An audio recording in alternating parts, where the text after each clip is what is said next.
안녕하세요. 고2 윤성민입니다.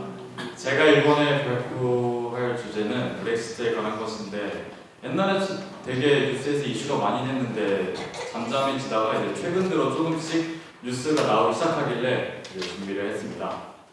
그럼 이제 브렉시트에 관련해서 발표를 시작하겠습니다.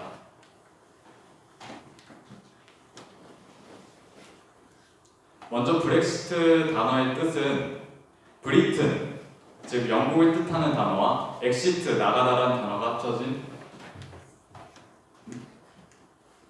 단어입니다.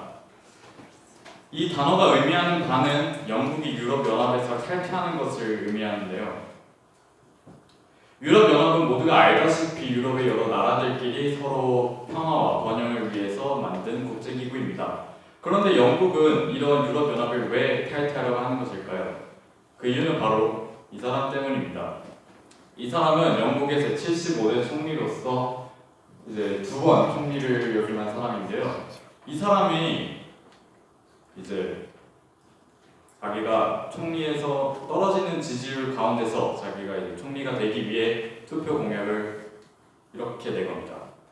만약 내가 재선에 성공한다면 유럽연합을 탈퇴 혹은 잔류를 결정하는 국민투표를 시켜주겠다라고 말이죠. 이런 공약이 성공했는지 캐머런은 결국 재선에 성공하게 됩니다. 이제 캐머런이 이제 재선에 성공을 했으니 약속을 지켜야 하는 거죠. 그래서 실제로 유럽연합을 탈퇴하는 결정하는 국민투표를 실시하게 됩니다.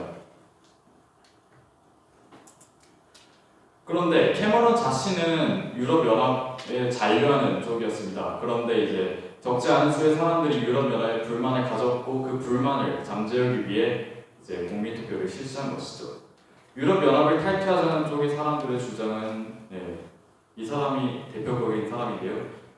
이런 사람들이 주장하는 바는 크게 두 가지였습니다. 첫 번째, 유럽연합을 통해서 다수의 이민자가 유럽으로 들어오게 됨으로써 영국이 이 이민자들을 효과적으로 통제하기가 어려워졌다는 이유와 이 이민자들이 들어옴으로써 영국 국민들이 일자리를 잃어버리게 됐다는 이유였죠. 두 번째 이유는 분담금 문제입니다. 영국은 한 해 동안 약 129억 파운드, 약 22조 1천억 원에 달하는 적지 않은 금액을 유럽연합에 납부하고 있습니다. 그런데 영국이 이렇게 많은 수의 금액을 받음에도 불구하고 영국은 왜 합당한 대우를 받지 못했다는 게 그들의 생각이었습니다. 듣고 보면 그럴듯합니다. 실제로 유럽연합에서는 이민자 문제가 굉장히 큰 이슈로 떠오르기도 했고 영국이 분담금에 비해서 받는 형편없는 대우는 자존심이 센 영국으로부터는 도저히 납득이 안 됐죠. 그런데 영국은 이 모든 단점을 수용하고도 남을 만큼의 혜택을 유럽연합으로부터 얻고 있었습니다. 위에 보이는 모든 게 다 유럽연합에 있으면서 얻게 되는 혜택들인데요. 관세 동맹과 단일 시장을 통해서 영국은 안정적인 시장 구조를 형성할 수 있었고 이를 통해서 많은 투자금을 끌어모을 수 있었습니다. 특히 스코틀랜드와 북아일랜드 독립업체가 가장 컸는데요. 유럽연합에 있으면은 그 이전에 영국은 스코틀랜드와 북아일랜드 독립 문제가 굉장히 크게 불거진 적이 있었습니다. 그런데 유럽연합에 있으면서 이 독립 문제가 그렇게 대두되진 않았지만 만약에 영국의 브렉시트, 즉 유럽연합에 나오게 된다면 스코틀랜드 및 아일랜드 독립 문제가 굉장히 커지고 이 문제에 대해서는 불가피해지는 것입니다.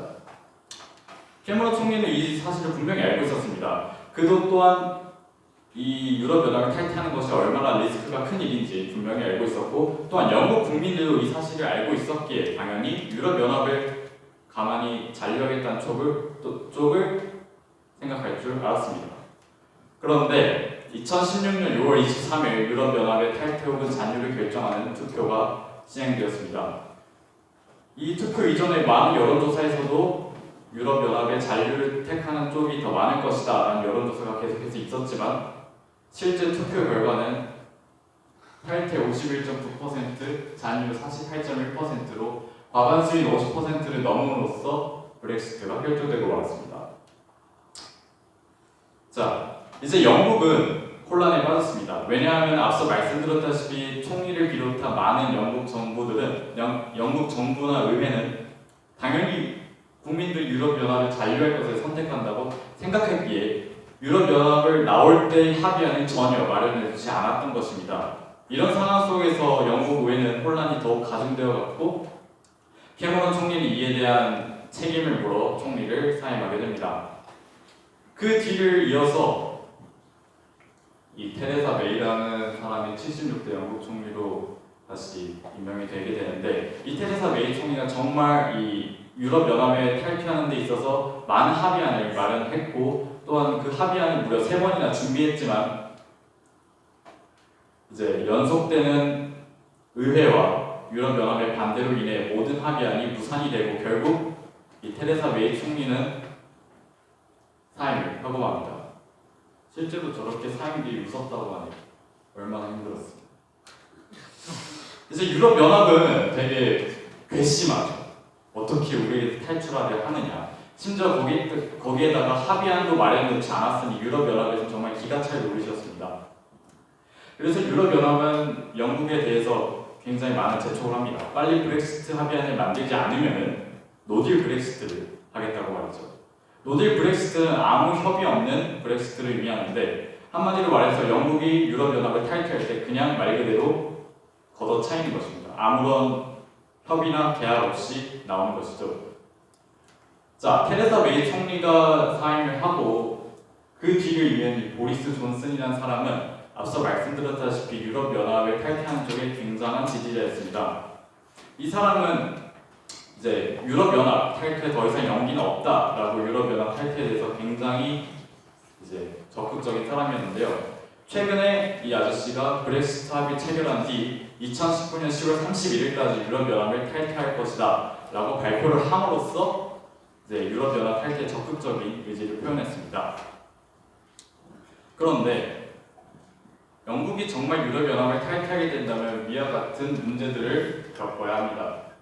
하지만 유럽연합을 탈퇴한다고 해서 그렇게 많은 이득을 얻는 것도 아니지만 이 문제들을 모두 감당해야 될지니 앞으로 영국의 앞날은 굉장히 깜깜한 것이죠. 실제로 브렉시트 투표 후 영국 구글 검색 기록 순위를 따져보면 굉장히 재미있는 것이 What does it mean to leave the EU? 무슨 우리가 유럽연합을 탈퇴하는 게 무슨 의미가 있느냐? 두 번째, What is the EU? 였습니다.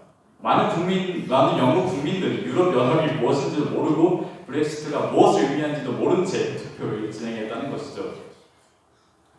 자, 2019년 10월 31일까지 영국의 총리는 유럽연합에 나오겠다고 발표를 했습니다. 영국 국민들도 이 사실을 분명히 알고 있었지만 브렉시트에 관련해서 전혀 숙지하지 못한 상태였죠. 이 상태로 영국은 단지 브렉시트에 대한 합의안을 마련해야 할 상황에 놓이게 된 것입니다. 여기까지가 현재까지 진행되어 있는 브렉시트 협상입니다.